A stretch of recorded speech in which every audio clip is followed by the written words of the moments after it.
Velkommen til Drejø, Nye Øbo og gæst. Jeg vil orientere dig om, hvordan du kan forholde dig i tilfælde af en naturhændelse her på øen. Det værende i form af storm, orkan eller stormflod. Først vil jeg forsikre dig om, at der er styr på beredskabet her på øen. Jeg vil fortælle dig om, hvordan der er styr på det, således du ved, hvad det er, du kan forvente. Først, så har du sikkert bemærket, at færgen er den eneste til- og afgang her fra øen. Færgen er altså øens livline, og den vil altid være i et 24 timers beredskab, således du kan komme til og fra øen i tilfælde af et akut behov. Færgen har sin faste plads her på øen, når den ikke sejler sine ruter. Den kan håndtere vind op til 22 sekundmeter, det vil sige lige under orkanstyrke. Og den kan stadig ligge til kaj, selvom vi har været over 2 meter. Skulle der til gengæld komme vind fra sydvest på 18 sekundmeter, altså stormstyrke, vil det skabe lavere vandstand og en bølgehøjde, som får indvirkning på færgefarten. Dette kan betyde, at færgen ikke vil kunne ligge til kajen på Drejø, men det vil godt kunne ligge fra kaj mod Svendborg.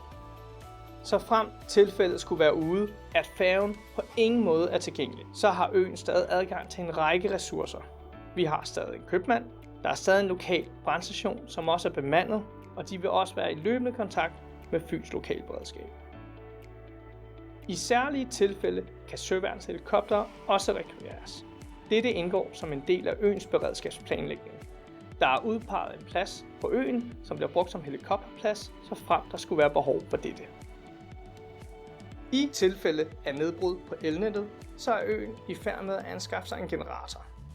Denne generator vil være placeret ved forsamlingshuset, således alle øens borgere og gæster får mulighed for varm mad og vand.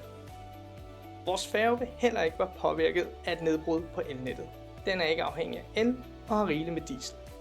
Den vil være i stand til at kunne holde færgeruterne og sejladserne åbne i op til 2 uger. Har du bil eller andre køretøjer med dig her på øen, så skal du være opmærksom på DMI's varsler. Vandstanden kan have stor indflydelse på, om dit køretøj vil kunne komme til og fra færgen.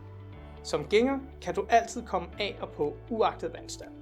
Befinder du dig på den vestlige del af Drejø, altså vest for drejet, så hold dig opdateret med DMI.